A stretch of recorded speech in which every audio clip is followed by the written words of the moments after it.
राज्य राजनीति रे विभिन्न समय भाग्य परीक्षा करी आसिछंती ओलीवुड स्टार। अनेक लोकप्रिय स्टार राजनीति को आसी विफल होइथिबा बेले अनेक भी सफलतार स्वाद चाखिछंती। एथर निर्वाचन मैदान रे ओलीवुड सुपरस्टार सिद्धांत महापात्र, आकाश दास नायक, बत्सा प्रियदर्शिनी, अरिंदम राय और मनोज मिश्रଙ୍କ भली आगधाड़ीर अभिनेता अभिनेत्री को देखा मिली। एमाने प्रमुख राजनीतिक दलगुड़िकर टिकेट रे निर्वाचन मैदान को ओह्लाई भाग्य परीक्षा करुछंती।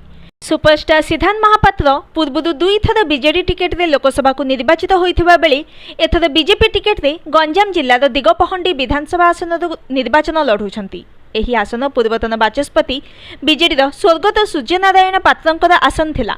चलित थर एही आसनरू बीजेडी टिकेट रे स्वर्गत पात्रंकर पुओ विप्लव पात्र लढुथुबा बेले तांको सहित सिद्धांतकर मुकाबिला हेउछि।